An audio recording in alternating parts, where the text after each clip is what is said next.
Lala Kent denied some of Raquel Leviss's claims from the former Vanderpump Rules star's teaser for her new podcast, Rachel Goes Rogue.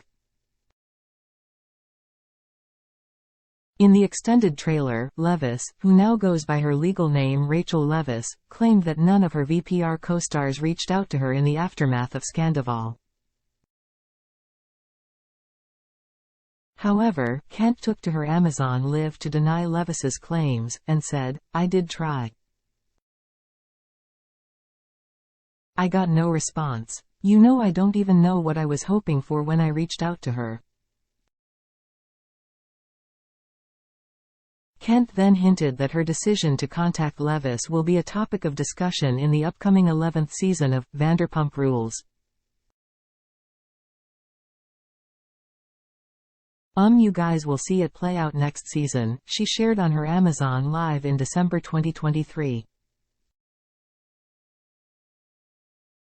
And you know what, do I regret reaching out to her? Was I glad I reached out to her? You'll just have to find out. Later in her Amazon Live, Kent shared her thoughts on some of Leviss's comments in her podcast trailer, including Leviss's claim that Tom Sandoval was manipulative. "I think a lot of things," she said of her reaction to the trailer. "Again, I was not directly involved. I'm only going off of things that I've heard and then certain things that I saw that led me to think that they were creeping around. But as for the inside of the relationship, I have no idea. I did not know that a snippet of the trailer came out." Follow the Heavy on Bravo TV Facebook page for the latest breaking news, rumors and content. Raquel Leviss spoke about what cast members had been in contact with her during her podcast trailer. Leviss's extended podcast clip, released on December 18, featured the reality star explaining why she cut Sheena Shea out of her life.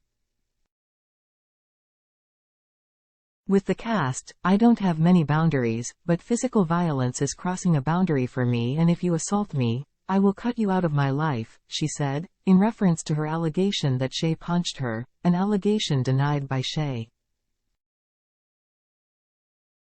"I haven't heard from any of them, and I don't really necessarily want to hear from any of them, except for Tom Sandoval. Did send me a happy birthday message on my Instagram via comment," she said.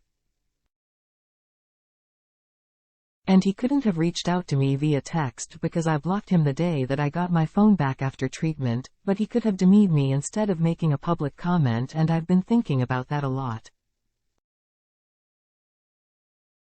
Fans might recall that Sandoval wished Leviss a happy birthday in a comment on an Instagram post shared by Leviss. Afterward, Leviss took to her Instagram stories to show that she'd blocked him, adding the text, "Okay, bye." Other Vanderpump Rules stars commented on Raquel Leviss's venture into podcasting. Kent wasn't the only Vanderpump Rules star who commented on Leviss's new podcast, as Sandoval also addressed it in a 2 Teraseconds in a Pod episode in early December. He said her behavior appeared immature and she wasn't taking accountability for her actions. Katie Maloney also spoke about Leviss's podcast while speaking with Caitlin Bristow on her Off the Vine with Caitlin Bristow podcast. Maloney said if Leviss wanted to tell her side of the story, she should have returned to Vanderpump Rules, Season 11 instead of turning to podcasting instead. Read next. Real Housewives star's husband cries over her plastic surgery.